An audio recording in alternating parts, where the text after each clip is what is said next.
Hey folks, this is Ben Gessel, just making a quick video here on my way to another student today. And you guys see my steering wheel. That's right. So, I had a thought here. It was mainly about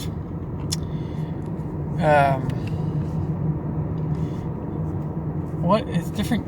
It's not different kinds of food, but like different food groups. There's more regarding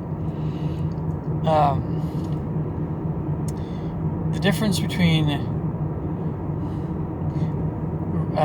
whole natural food and some other kinds of foods, in particular liquids that come from whole natural foods, but are therefore a little bit more processed.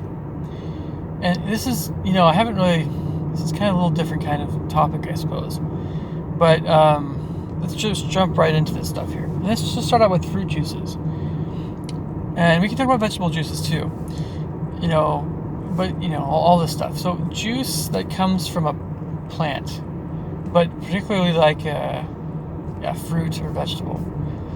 So obviously we know vegetable juices tend to be awesome for you because they don't have a whole lot of sugar, and vegetables are amazing for you anyway. So if you take out the fiber, more or less, you're still left with not very much sugar in vegetable juice, with maybe some sort of exceptions here and there and small. But really, we're talking about vegetables. We're talking about something that doesn't taste very good, right?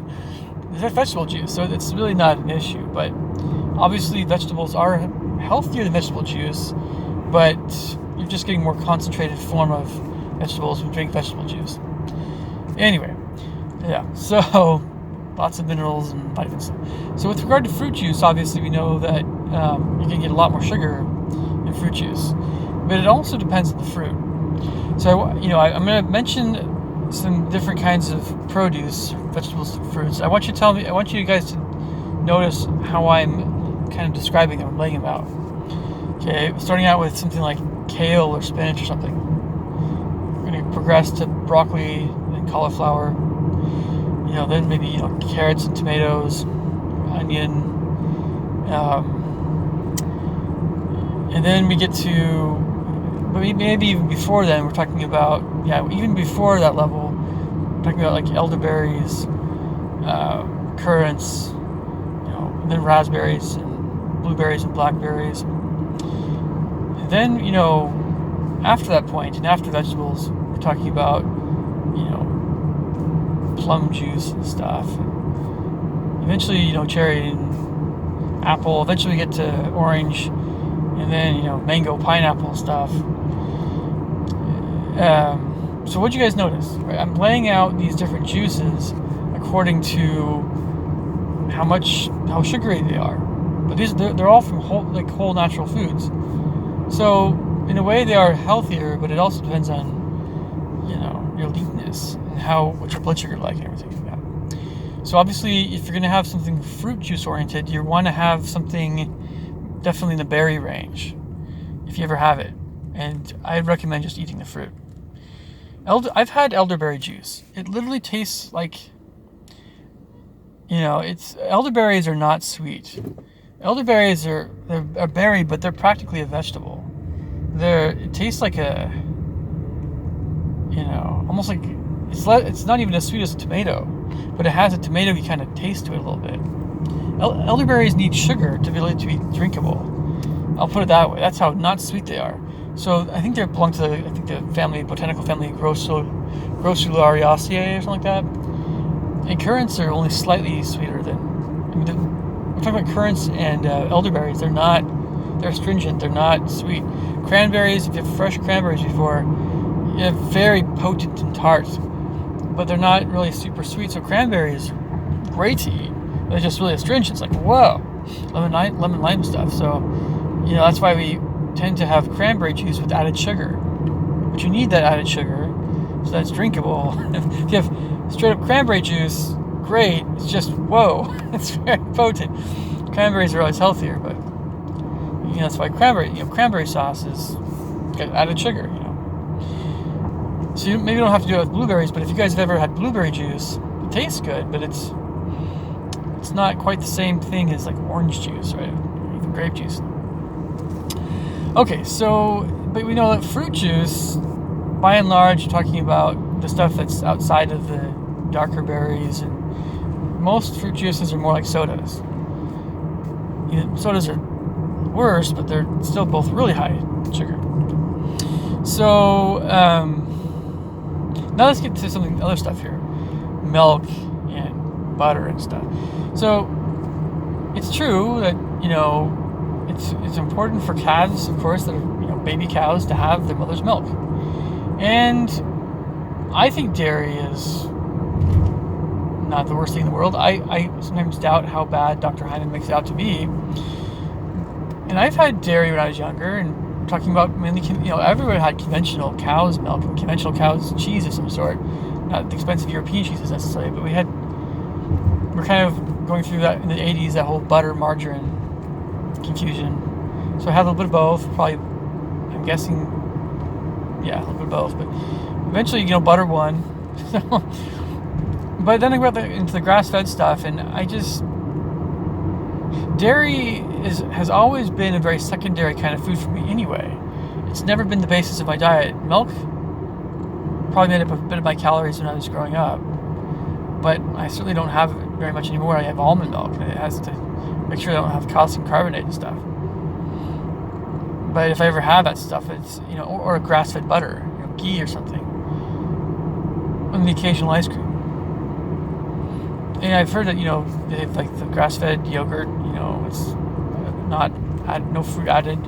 I'm not sure how much I like this stuff. And I'm not a big fan of cheese at all. Some cheeses I just won't eat at all. But dairy is a funky arena where it's a whole food. You're talking about whole foods, but it's, I've heard goat's milk, goat's cheese are healthier. It depends on the animal, what's going on with the animal. It's just kind of it's a different beast altogether than your fruit vegetable juices. But it's, it's different, but yet, you see what I mean? It's always a question of how close to the real, actual thing from nature you're getting.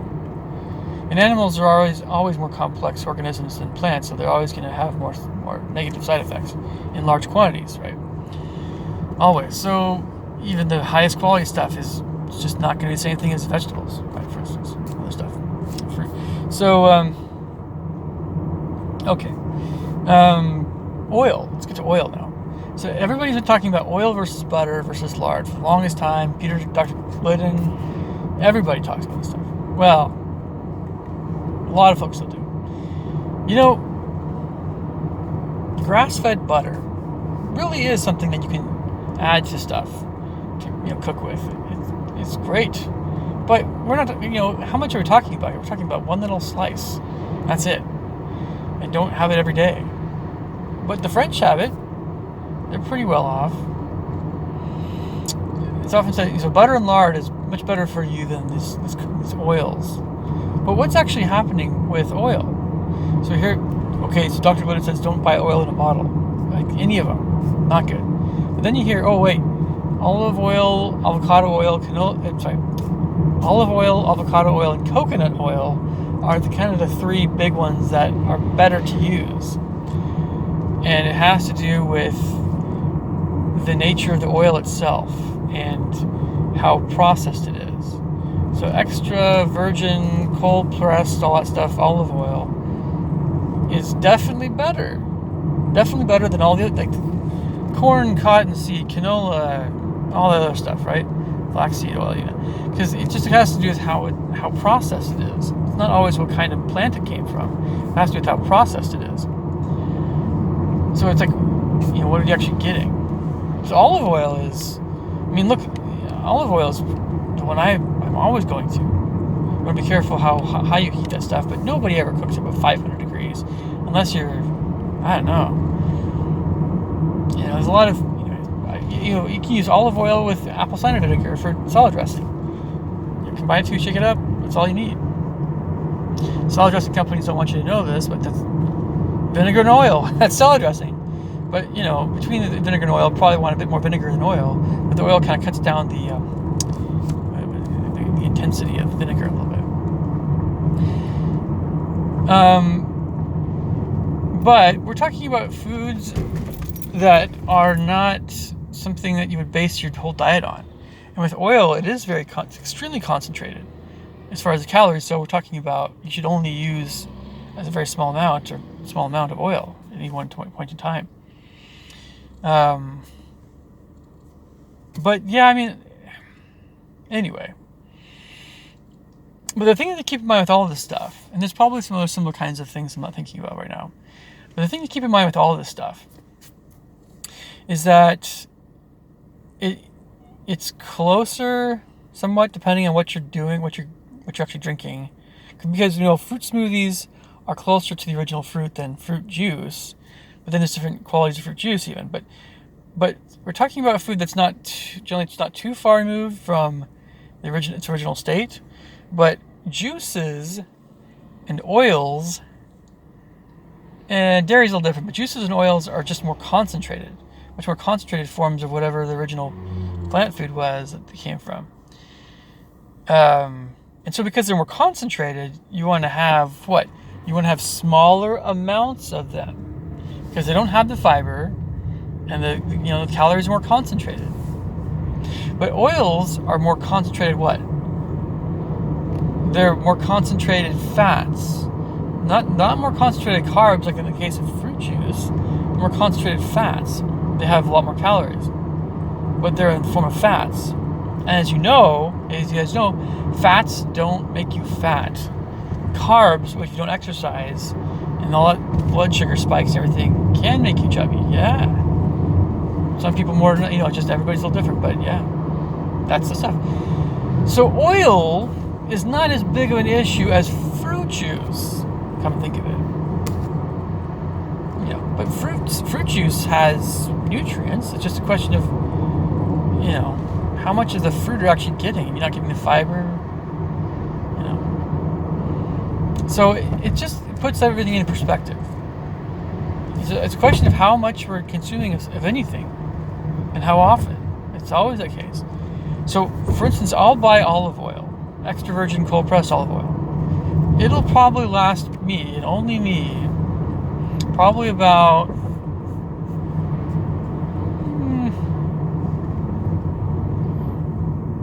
2 or 3 months. It depends on the size of the bottle. But it'll last me a while. Maybe longer.